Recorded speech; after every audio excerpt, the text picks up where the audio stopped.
merci beaucoup. Je suis le porteur d'un projet de surf park unique en France qui sera localisé à 35 minutes de Nantes, à 10 minutes du pont de Saint-Nazaire et de l'océan, en sud-estuaire à Saint-Père-en-Retz. C'est donc un lieu où l'on pourra venir faire du surf toute l'année, quel que soit son niveau, en toute sécurité, dans un bassin qui fera 300 mètres de long sur 100 mètres de large. La technologie qui sera utilisée va permettre de recréer des vagues identiques à celles que l'on peut rencontrer dans l'océan. Le projet a démarré en 2014 et j'ai créé la société en 2015. Nous sommes maintenant une dizaine de personnes autour du projet et soutenus par des chefs d'entreprise locaux. En 2016, nous avons pu acquérir le foncier d'environ 9 hectares, donc, ce qui est un atout important pour le projet.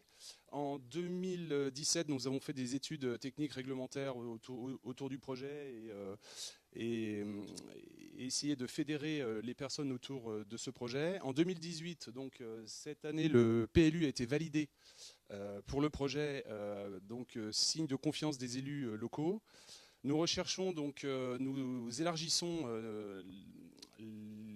la recherche d'investisseurs en 2018 et l'objectif c'est de déposer un permis de construire et d'aménager à l'automne pour un début de travaux en 2019 et on espère une ouverture en 2020 du premier surf park en France.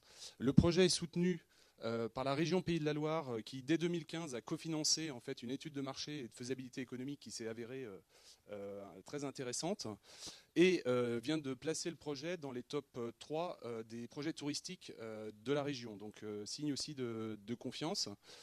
Le département de la Loire-Atlantique est aussi derrière nous, ainsi que Nantes Métropole et la communauté des communes du Sud-Estuaire qui veut développer un pôle d'attractivité glisse entre le kitesurf et le windsurf sur Saint-Brévin, je pense que vous connaissez, le wakeboard à Saint-Viaud et donc le surf à Saint-Père-en-Retz.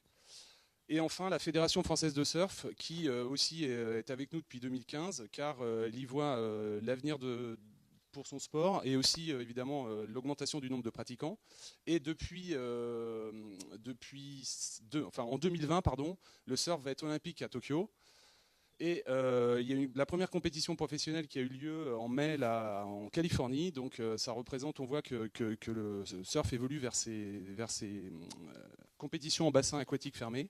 Et enfin, avec Paris 2024, on peut espérer peut-être une épreuve sur bassin fermé. En tout cas, ça sera un lieu d'entraînement très important pour les sportifs. Je vous remercie beaucoup.